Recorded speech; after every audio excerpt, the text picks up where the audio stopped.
తప్పది.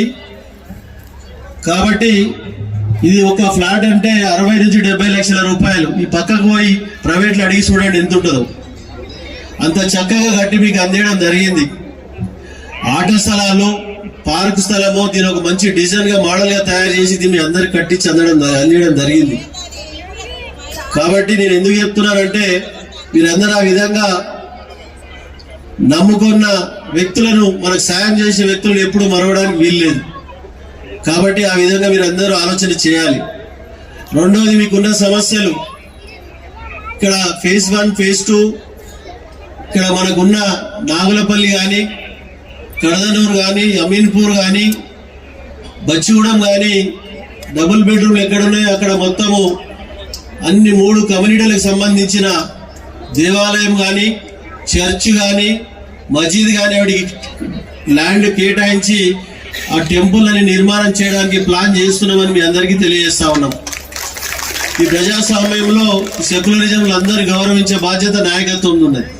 అందులో ముఖ్యంగా కేసీఆర్ గారు ముఖ్యమంత్రి ఉన్నప్పుడు అన్ని కులాలను, అన్ని మతాలను, అన్ని ప్రాంతాలను గౌరవించి 10 సంవత్సరాలు ఈ రాష్ట్రాన్ని 100 సంవత్సరాలు చేయని అభివృద్ధి ముందులో చేయడం జరిగింది. అది ఎగ్జాంపుల్ పటాన్చెరు.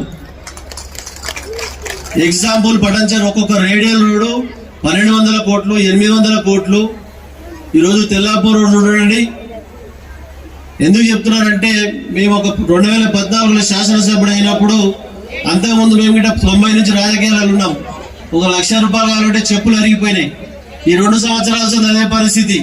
475 కోట్ల రూపాయలు మన నియోజకవర్గానికి పాత గవర్నమెంట్, మన ముఖ్యమంత్రి కేసీఆర్ గారు ఉన్నప్పుడు హరీష్ అన్న ఆధ్వర్యంలో ఆశీర్వాదంతో మనకు 475 కోట్ల రూపాయలు శాంక్షన్ అయితే ఫౌండేషన్ వేసి జీవోలు ఇచ్చిన తర్వాత క్యాన్సిల్ కావడం జరిగిందని మీ అందరికి తెలియజేస్తా ఉన్నాం.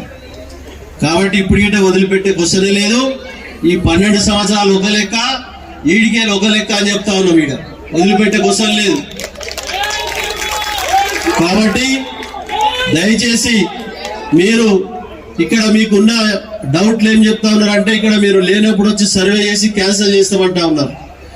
అధికారులకు ఎప్పటికప్పుడు చెప్తా ఉన్నాం, ఎవ్వరు క్యాన్సిల్ చేయడానికి అధికారం లేదు. మీరు దాన్ని మీకు ఇచ్చిన ఇల్లు మీరు వాడుకోండి.